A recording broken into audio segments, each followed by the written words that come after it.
Sunlight filtered lazily across the marble floors as I stepped inside her grand office, heartbeat drumming an erratic rhythm beneath my tailored jacket. Penelope sat perched behind an intimidating mahogany desk, legs crossed elegantly, crimson stilettos tapping an impatient beat. A sly, knowing smile played upon her glossy lips, one eyebrow arched mischievously.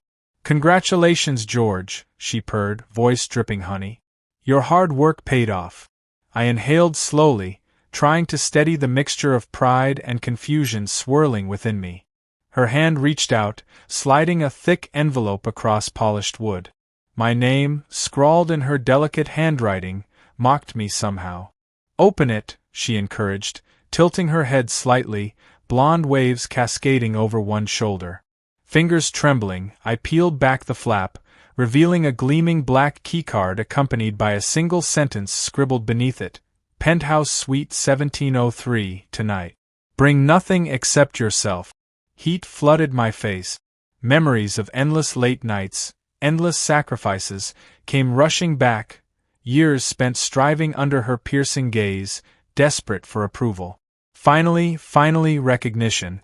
Yet something about her tone, the glint in her sapphire eyes, unsettled me. I nodded dumbly, tucking the envelope inside my jacket, clearing my throat awkwardly.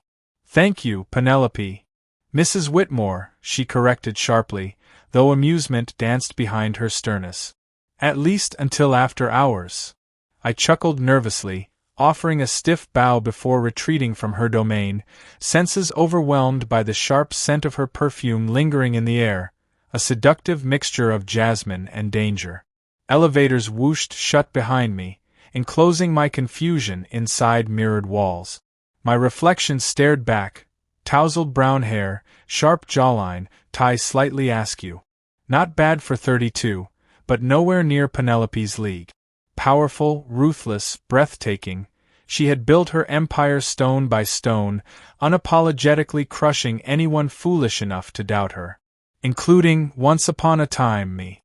That first day, fresh from college, eager and naive, I'd stumbled into her orbit like a moth drawn fatally toward brilliance. Even then, Penelope had worn authority like an expensive coat, fitting her perfectly. Over time, attraction twisted into obsession, invisible chains binding me tighter each year. Now, standing on the cusp of something, excitement warred with apprehension. The day dragged on mercilessly, every second stretching into an eternity. Tasks blurred together, meetings passed in meaningless noise. Colleagues slapped me on the back, murmured vague congratulations, though nobody seemed quite sure why. Neither did I. Evening finally descended, wrapping the city in velvet shadows. I found myself outside the towering hotel, nerves buzzing beneath my skin. Gleaming glass doors yawned open, swallowing me whole. Crystal chandeliers threw fractured rainbows across marble floors as I crossed the lobby, heart pounding wildly. The keycard slid into the reader. The elevator whirred upward, higher, higher, until gravity itself seemed to loosen its grip. Soft chime. Floor 17. Doors whispered apart, revealing a private corridor bathed in golden light. I followed thick carpet to Suite 1703, inhaling deeply before tapping the card against the lock. Click. Door creaked open. Inside, luxury dripped from every surface. Velvet drapes, golden fixtures, sprawling king-sized bed smothered beneath silver sheets. Soft music floated through hidden speakers, something slow, sultry. And there she was, Penelope, perched atop the bed like some forbidden goddess, wrapped in nothing but a sheer silk robe, legs bare, throat exposed, hair tumbling in artful disarray. I froze, words evaporating from my tongue. "You came," she whispered, voice softer now, almost vulnerable. I didn't know what to expect," I stammered, cheeks burning. She laughed, low and wicked. "Good. Anticipation is half the fun." One delicate finger beckoned. Powerless, I obeyed, crossing the threshold into dangerous territory. Her scent, that heady mix of jasmine and something darker, enveloped me, muddling my thoughts. Hands trembling, I reached for her, but she batted them away playfully. "Patience, George," she teased. "Tonight, we celebrate you." With agonizing slowness, Penelope rose, sliding the robe from her shoulders. It pooled at her feet, forgotten. My breath hitched, desire slammed into me like a freight train. She was perfection incarnate, curves sculpted by some cruel artist who understood exactly how to ruin a man. She circled me, predatory, fingers trailing along my jaw, collar, chest. Buttons surrendered one by one beneath her nimble touch, clothing falling away until I stood bare before her, heart hammering, skin prickling. Penelope pressed herself against me, lips brushing my ear. "Do you want me, George?" The question was redundant, cruel. My entire existence had been an answer to that desire. "Yes," I rasped. "Good," she murmured, guiding me backward until the bed caught behind my knees, sending me sprawling. She straddled me, hair falling around us like a golden curtain, hiding the world beyond. Every nerve screamed beneath her touch, every whispered kiss branded me anew. Hours passed, melting into an endless fever dream of skin, gasps, whispered names. When finally she collapsed atop me, sated, I realized I'd crossed some invisible line. There was no going back. Penelope propped herself on one elbow, studying me intently. "You're mine now," she said simply. I nodded, too spent, too enthralled to argue. Somewhere deep inside, a tiny voice screamed, warning, pleading, but I crushed it beneath waves of lust, pride, and triumph. I had won. Hadn't I? The next morning, I woke alone. Cool sheets, faint scent of her perfume, distant sounds of the city waking up, all that remained. On the nightstand, a folded note. "Welcome to the family, George. We're just getting started." Chills prickled along my spine. Somehow, those words thrilled and terrified me simultaneously. I dressed hurriedly, mind racing. Had I secured my place beside her? Or simply traded one form of servitude for another? Downstairs, my phone buzzed. New message. Unknown number. Meet me at Whitmore Gardens. Noon. Come alone. Confused, intrigued, I hailed a cab, heart pounding anew. Whitmore Gardens sprawled across several acres, a lush oasis amid glass and steel. Manicured hedges, vibrant flowers, glittering fountains, everything screamed wealth, power, control. I wandered through winding paths, scanning faces, until spotting a figure beneath an ancient oak tree. Not Penelope. A man. Dark hair, tailored suit, shark-like smile. He waved me over casually, as if greeting an old friend. "You must be George," he said smoothly. "And you are. Consider me an interested party." He offered no name, but somehow exuded authority. I resisted the urge to step back. "What do you want?" He chuckled, reaching into his jacket, producing a photograph. Penelope. But not alone. Arm in arm with another man, tall, rugged, unmistakably intimate. I stared, heart dropping into my stomach. "She has many protégés," the stranger said softly. "You're not the first. You won't be the last." Anger flared, blinding. "You're lying." He shrugged. "Believe what you like. Just remember, in her world, loyalty is currency. And yours just got very expensive." Before I could respond, he melted into the crowd, leaving me clutching the photograph, rage and confusion roiling inside him. Evening wrapped the city in silk shadows by the time I stood before the ornate restaurant entrance, pulse hammering beneath my crisp tuxedo. Valets whisked away glossy vehicles. Chandeliers spilled golden light onto polished marble steps. Everything screamed sophistication, power, deception. I adjusted my tie, trying to swallow the roiling cocktail of anger, excitement, dread inside my gut. Penelope's photograph, tucked safely in my breast pocket, burned like a brand against my chest. Tonight, answers awaited. Or destruction. Either way, the die was already cast.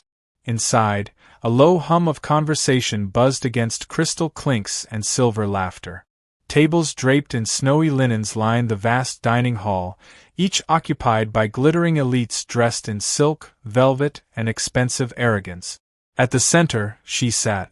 Penelope. A vision in deep emerald satin, dark lips curving into a smile that promised sins nobody dared imagine aloud.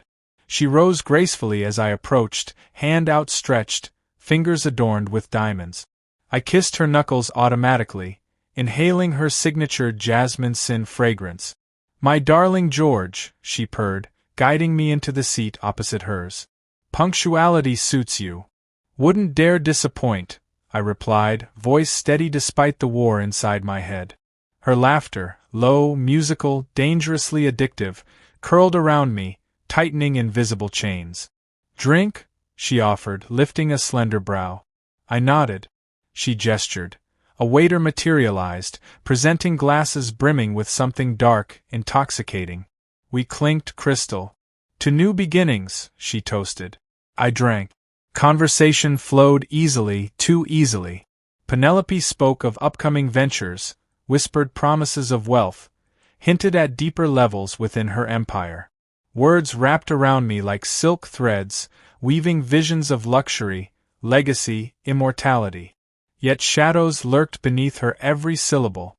After dessert, a decadent arrangement of chocolate, berries, and something smoky, she leaned forward, blue eyes gleaming. "I have a proposal," she murmured. Heart skittered against my ribs. "I want you to head our new division, Whitmore Innovations. Full autonomy. Unlimited resources. A chance to carve your name into history." Her hand slid across the table, fingers brushing mine. Alongside me. I should have felt elated. Triumphant. Instead, suspicion clawed at my gut. "Why me?" I asked carefully. She smiled, slow and devastating. "Because you're loyal. Ambitious. Hungry." Was that admiration flickering in her gaze? Or calculation?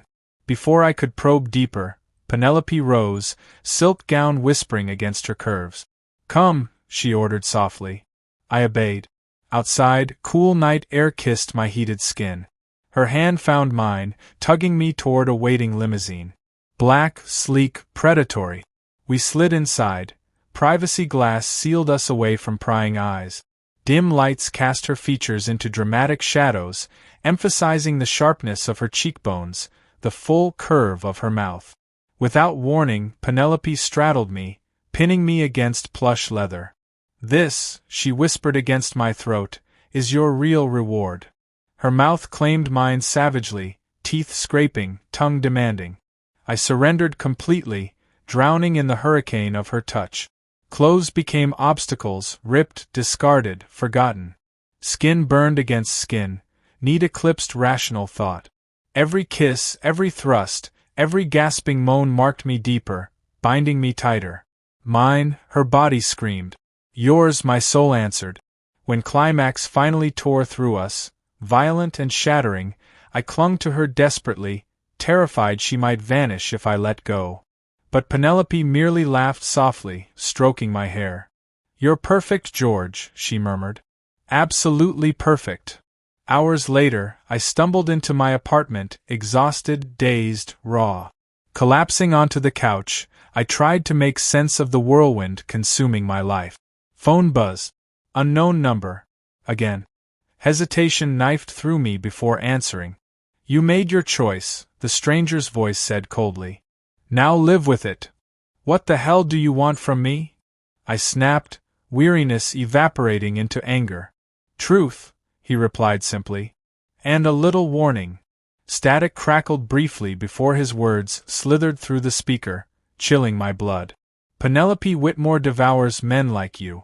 Builds them up, breaks them down, tosses their carcasses aside. Think you're special? So did the last three. I'm different," I insisted through gritted teeth.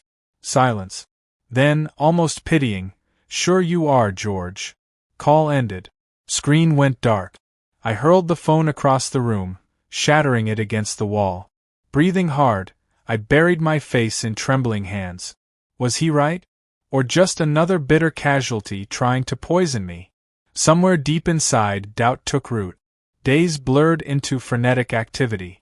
Meetings, contract, celebrations. Everywhere, Penelope's fingerprints wove through my new reality, binding tighter with each passing moment. She introduced me to the inner sanctum, board members, secret investors, political puppets masquerading as allies. Every handshake came with a hidden blade. Every smile a warning. Yet through it all, she remained my constant, fiery, fierce, intoxicatingly unpredictable. Nights melted into tangled sheets and whispered confessions. Days bristled with strategy sessions, power plays, whispered rumors. Still, the photograph haunted me. Still, the stranger's voice echoed inside my skull. Was I conquering? Or being conquered? 2 weeks later, everything cracked. Penelope summoned me to her penthouse under the pretense of an urgent strategy meeting. I arrived breathless, late, adrenaline buzzing. She met me at the door, but not alone. Another man stood beside her. Tall, broad, chiseled jaw, dark green eyes. Confidence oozed from every pore. "George," she greeted smoothly, barely sparing me a glance.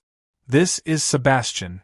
Sebastian offered a mocking smirk, extending a hand I instinctively refused. "Pleasure," he drawled. "What's this about?" I demanded, fists clenching. Penelope's smile tightened. "A little team building," she said, voice laced with amusement. Sebastian sauntered closer, invading my space. "You really thought you were her only project?" he murmured, voice low enough only I could hear. Rage exploded behind my eyes. Penelope watched, utterly unbothered, as though observing an experiment unfold. "Let's not be petty," she chided sweetly. "There's enough of me to go around." The implication hit like a sledgehammer. I wasn't special. I was disposable. Just another conquest. Just another pawn. Just another fool. I stormed out, vision blurred by fury, betrayal, heartbreak. Outside, night air slapped my face, clearing my head marginally. Phone buzz. Another unknown number. Desperate for clarity, I answered. "You ready to listen now?" the stranger asked quietly. "Meet me," I growled. "Face to face." Pause. "Tomorrow. Midnight. Pier 17. Come alone." Click. Sleep was impossible. Every memory, every kiss, every whispered lie, shredded me anew. Had any of it been real? Had she ever cared? Was I even angry at her? Or just furious at myself for believing the fantasy? Midnight draped the waterfront in mist and silence. Pier 17 stretched out like a skeletal finger into dark, restless waters. I approached cautiously, footsteps muffled against damp wood. There he stood. Same tailored suit. Same shark smile. City lights bled together as I navigated slick streets, mind spinning webs tighter than any spiders. Power thrummed beneath my skin, fueled by rage, betrayal, ambition. Somewhere between Penelope's lies and the stranger's revelations, something fundamental inside me shifted. No longer prey. No longer pawn. Predator. First move. Observation. Patience was key. Storming recklessly ensured suicide. Every morning, I shadowed Penelope's world with calculated smiles, strategic nods, perfectly measured loyalty. She paraded me through meetings, charity galas, press conferences, oblivious to the revolution simmering just beneath my skin. Watching her work was art, manipulation, seduction, ruthlessness disguised beneath silk gloves and a megawatt smile. Investors ate from her palm. Politicians groveled. Rivals withered under her diamond-hard gaze. If I hadn't hated her, I might have applauded. Instead, I studied every weakness, every telltale twitch, every fleeting glance betraying hidden fears. Knowledge would become my blade. Second move. Alliances. The stranger, whose real name, I learned, was Victor, opened doors buried behind Penelope's immaculate facade. Hidden debt. Old enemies. Betrayed lovers nursing vendettas as sharp as mine. One by one, I approached them under cover of darkness, whispers promising vengeance, restitution, liberation. Each handshake solidified my army. Each signature on clandestine contracts fortified my arsenal. Whitmore Innovations grew daily under my stewardship, siphoning power steadily from Penelope's grasp. Board members who once bowed to her shifted subtly toward me, sensing tides changing. All she saw was her loyal protégé, kneeling obediently. Exactly as planned. Third move, exposure. Penelope's greatest strength was her reputation, untouchable, untarnished, divine. Destroying it required precision, not brute force. I commissioned private investigators, unearthed skeletons buried under mountains of bribes, threats, disappearances. Evidence piled up, offshore accounts, rigged acquisitions, illegal lobbying. Enough to sink empires. Yet timing was everything. One wrong move, and she'd crush me before I blinked. One right move, and the queen would tumble spectacularly. Meanwhile, nights remained a dangerous dance of sweat, silk, whispered promises.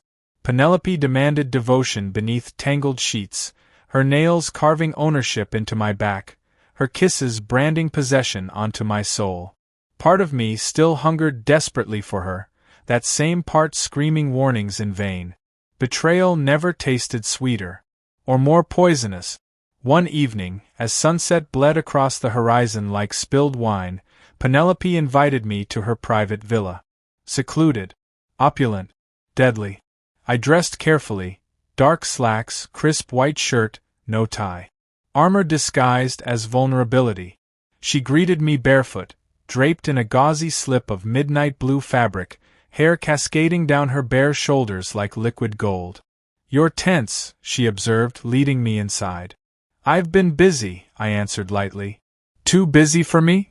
Challenge glinted in her sapphire gaze. "Never," I lied smoothly. Satisfied, she poured wine, gestured toward the sprawling veranda overlooking endless ocean. We sat, warm breeze ruffling fabric, scent of salt and flowers thick in the air. "You've changed," Penelope said after a long silence. "Have I? You carry yourself differently. Like a man who knows what he wants. And if I do?" Her smile sharpened. Weeks passed since Penelope's fall. In that time, my world transformed into an empire unmatched, vast, ruthless, unstoppable. Every whisper of Whitmore's name vanished, replaced by mine. George Ashford, savior. George Ashford, visionary. George Ashford, king.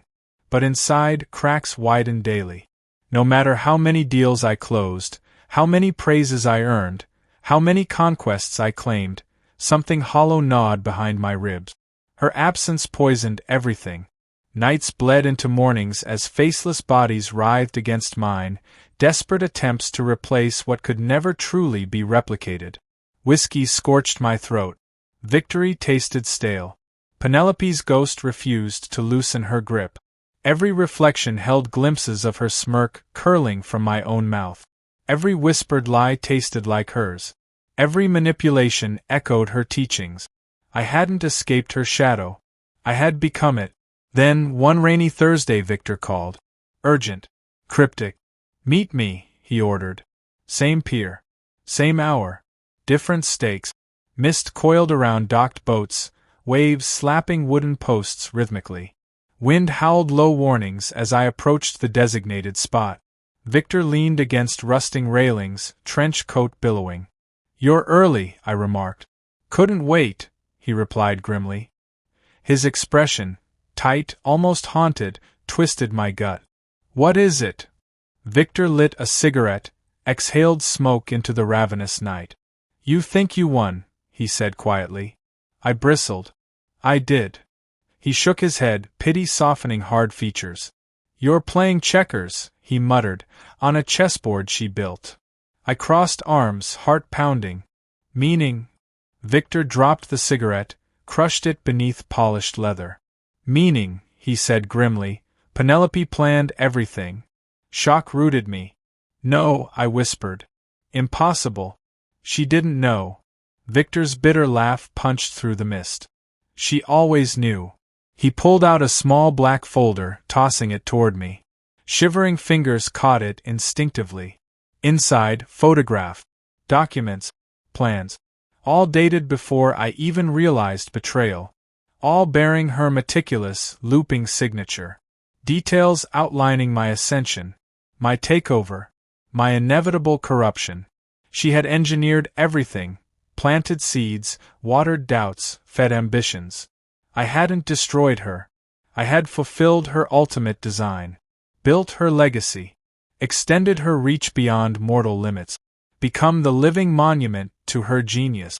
You were her masterpiece, Victor said softly. Sickness roiled inside me. No, I rasped. She's gone. Defeated. Victor's eyes gleamed strangely. Is she? Before I could demand answers, tires screeched nearby. Blinding headlights pinned us like prey. Black SUV door swung open. Men poured out, suits, sunglasses, weapons glinting. Victor didn't flinch. You should run, he said. But it's already too late. Rough hands yanked me forward, shackled wrists behind my back. Protest died in my throat as cold steel kissed my skin. One of them, older, scarred, unmistakably in charge, approached. From his breast pocket, he withdrew a familiar item. Penelope's diamond necklace, dangling it before my stunned gaze. Compliments of the Queen, he said smoothly. You're invited to the coronation. Confusion warred with terror inside me. Coronation. Laughter rippled among the guards. They dragged me into the vehicle, slammed doors, roared away into the drenched night. Victor's silhouette blurred behind curtains of rain. Hours disappeared. We drove through labyrinthine roads, twisting deeper into forgotten landscapes, abandoned factories, rotting fields, crumbling estates swallowed by ivy and rot. Finally, the SUV screeched to a halt before iron gates yawning open like the jaws of some ravenous beast. Inside, lights flickered. Music thudded faintly. They hauled me out roughly, frog-marching me into a cavernous ballroom stripped bare. No chandeliers, no elegance, only cracked marble and peeling frescoes. At the center stood a throne. And upon that throne, Penelope, alive, whole, radiant. My knees buckled. Mind rebelled. Heart broke. She wore a crimson gown clinging like a lover, crown of thorns woven through golden hair. Eyes glinted, wicked and knowing. Lips curled into the smile that had damned me. You didn't think I'd stay caged, did you, darling? She purred. Words choked me. You were arrested.